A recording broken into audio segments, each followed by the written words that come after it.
I stared at my reflection in the mirrored elevator walls, adjusting the $80 blazer I'd grabbed from a clearance rack at Macy's. In just a few minutes, I'd be sitting through another unbearable family dinner, nodding politely while my siblings flaunted their latest accomplishments, oblivious to everything they didn't know. The elevator chimed, opening to the rooftop lounge of the Chesapeake Club, Baltimore's elite members-only restaurant. There they were, the Langstons, my family, known for their real estate dynasty and their habit of confusing wealth with worth. "Well, look who finally showed!" my older sister Rachel called out, her manicured fingers brushing imaginary lint from her Hermès blazer. "Had to squeeze us in between shifts at that little office of yours?" I slid into the empty seat beside my father, ignoring his disapproving glance at my worn shoes. "Sorry, late day," I murmured. "Had to wrap a few things at work. You're still at that admin job, right?" My younger brother Connor chimed in with a smirk, flipping his Rolex. "Invoices, filing, whatever it is you do." "Something like that," I said flatly. "My real job? CEO of Halcyon Ventures." But they didn't need to know that. Not yet. My father let out a sigh that seemed rehearsed. "Elena, you're 34. When will you stop wasting your potential?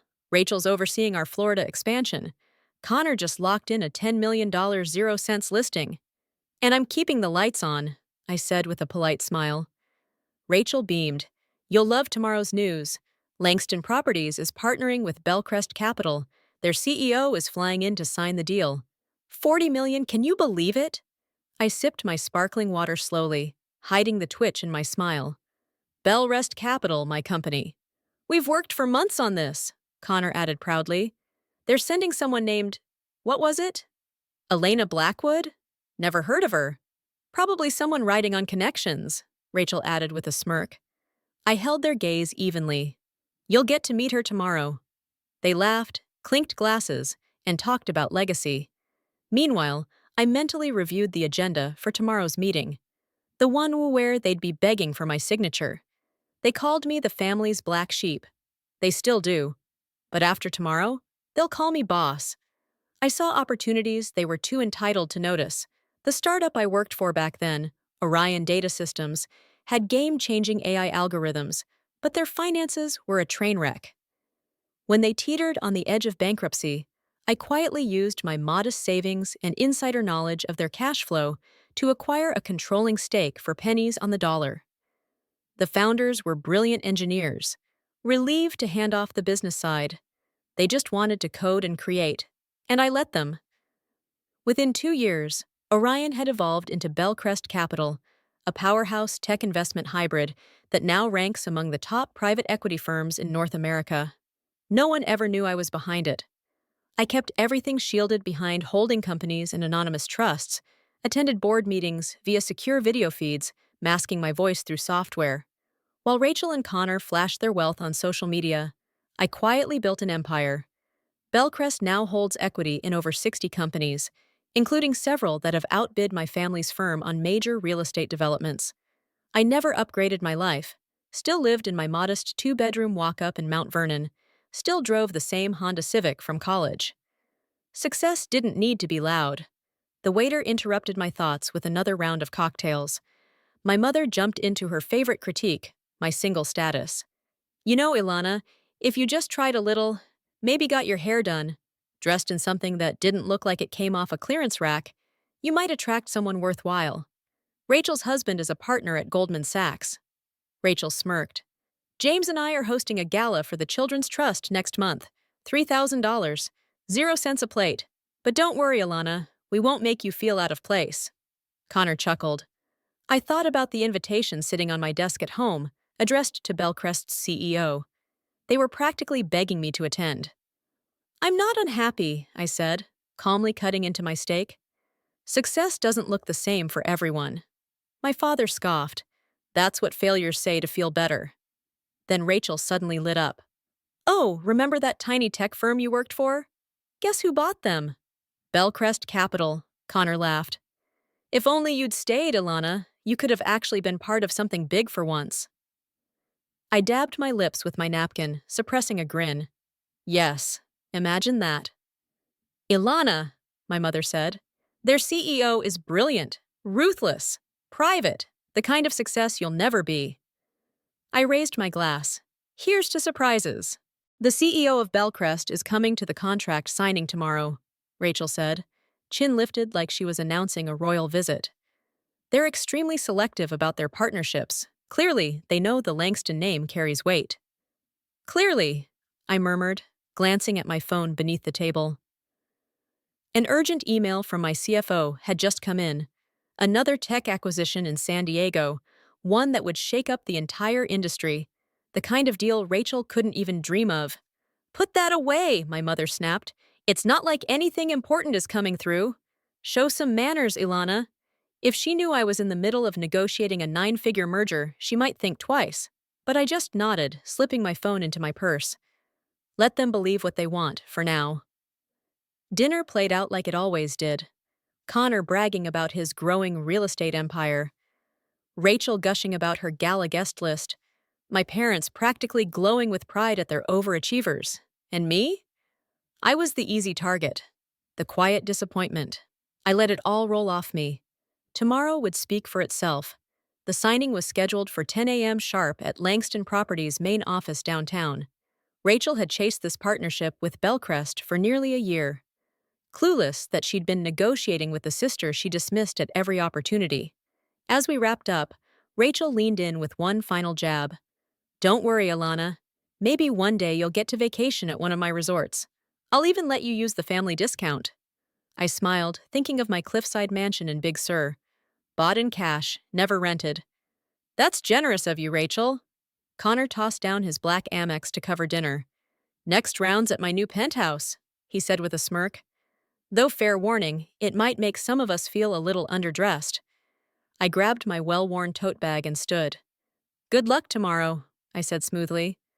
I hope everything goes just as planned, Rachel smirked. Some of us can handle real business. Just make sure your little office gig doesn't make you late. I walked past their cars, Rachel's sleek Mercedes, Connor's custom BMW, toward my parked Civic. Tomorrow, I'd pull up in my Rolls-Royce Phantom. Tomorrow they'd learn the truth, but tonight, I returned to my unassuming apartment, powered up my secure workstation, and closed another deal. Because real power doesn't announce itself, it builds quietly, relentlessly, until no one can ignore it. What happens when the so-called black sheep walks into the boardroom as the boss? Don't miss the moment. Everything changes. Subscribe and stay tuned for the next chapter in the story. You have to know exactly when to reveal your cards. That morning, I didn't reach for clearance rack slacks. I stepped into my real wardrobe, a navy cashmere chow tai fuchs suit tailored in Hong Kong, worth more than Rachel's car. My assistant Jordan had already confirmed every detail. Today wouldn't just be a business move. It would be history. The lobby of Langston Properties' downtown headquarters buzzed with its usual entitled energy. Until I stepped through the revolving doors at 9:55 a.m. Silence followed. Gone was the woman in bargain heels and a worn tote bag. In her place walked a woman in 6-inch Louboutins, a soft silk blouse, and a presence no one could ignore. Jordan walked a respectful distance behind me, carrying a Montegrappa briefcase worth more than Connor's mortgage. The front desk security guard blinked twice. He recognized me, but not like this. Miss Blackwood, he stammered. I don't see you on the visitor list today. Check again, I said, calm and unbothered. Under Bellcrest Capital. His brow furrowed, then snapped upward as my name appeared under VIP clearance. Of course, Miss Blackwood, the executive elevator is this way. Every head in the lobby followed my steps. Each click of my heels echoed across the marble floor like a countdown. The elevator ride to the top was silent. Just me, Jordan, and the weight of 7 years of work. Through the glass walls of the boardroom, I spotted them. Rachel pacing in her fake designer suit. Ironic, considering my company now owned that designer's global licensing. Connor fiddled with his tie, the way he always did when he was nervous. My parents at the head of the table, faces glowing with anticipation. They're expecting Bellcrest's CEO at 10 a.m. sharp, Jordan said, glancing at his watch. Are you ready? I smiled. I've been ready for 7 years. At 10 o'clock on the dot, Jordan opened the door. Conversation halted. 4 pairs of eyes locked on me. their expressions twisted from mild curiosity to utter disbelief. "Elena?" Rachel choked out. "What? What are you doing here?" "We're about to have a very important meeting," my father added, tone clipped. "I know," I said, placing my briefcase on the glass table and clicking it open. "That's why I'm here." My mother narrowed her eyes. "This isn't the time for stunts." I pulled out the contract and slid it across the table. "It's not a stunt," I replied. "Bellcrest's CEO is already here." The silence was absolute. My mother's hand flew to her throat, fingers tightening around her pearls like they might anchor her to reality. Connor looked like a fish gasping for air, his mouth opening and closing with no sound. "What kind of joke is this?" Rachel snapped, her voice cracking under pressure. "Where's the actual CEO?" I smiled and calmly slid my business card across the glass table. Thick ivory cardstock, matte finish, understated elegance. Just black text and nothing else. Elena Blackwood, founder and CEO. Bellcrest Capital. My father snatched it up, his face turning a shade of plum that clashed violently with his tailored blazer. "This is impossible. Bellcrest is worth billions. You're just—" "Just a what?" I asked, voice level. "An underachiever? A disappointment? The black sheep?" Jordan stepped forward and began distributing crisp packets of documents, copies of the finalized investment agreement. "You'll want your legal team to review Section 8.4 closely," I added. "It outlines management compliance conditions, very specific about maintaining operational integrity." Rachel snatched her copy, flipping through the pages with trembling fingers. This can't be real," she stammered. "You work in admin. You process invoices." "Actually," I said, folding my hands on the table, "I haven't processed an invoice in over 7 years. I've been running Bellcrest, that small AI firm I used to work for. I acquired it when it was floundering, just like I've acquired dozens of companies since, including, as of last week, the entire East Coast division of Crestmark Financial." Connor dropped into his seat, pale and wide-eyed. "That penthouse you bragged about?" I continued. "The development deal, funded through one of my subsidiaries." My mother finally spoke. "But your apartment, your clothes, that old car." "All part of the plan," I said. "Not everyone needs a spotlight. Some of us build in silence and let the results speak." My father's voice was low and bitter. "Why the secrecy? Why not tell us?" "Because you never respected what you couldn't control," I replied. "You would have meddled, minimized, tried to take the credit." I rose to my feet, smoothing my designer skirt. Calm, in command. "Now then," I said, placing a pen beside the contract, "shall we discuss the terms of Bellcrest's 60 million 0 cents investment into Langston Properties? It's a lot of money. I suggest we go over exactly what you're agreeing to." Rachel's face had gone pale, almost green.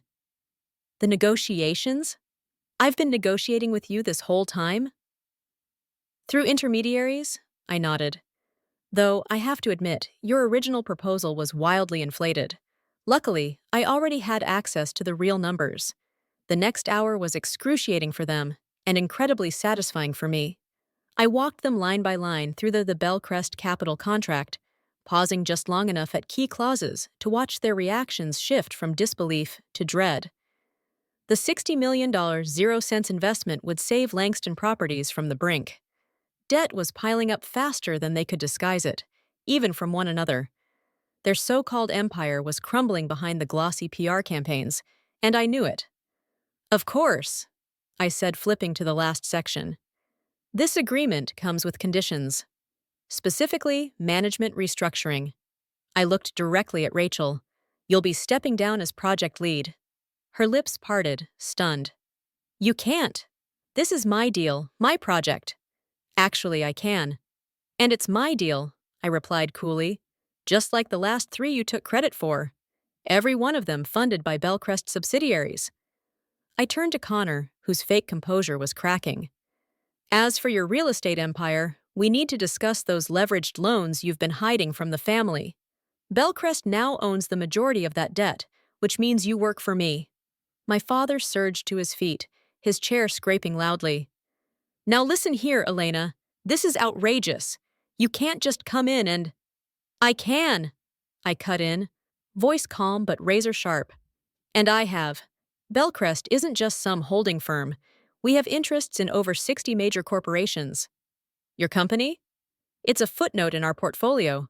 I let that sink in before finishing. But because you're family, I'm giving you a choice. Sign the agreement, accept the changes, or don't, and watch everything collapse when we call in our debts. Silence blanketed the room.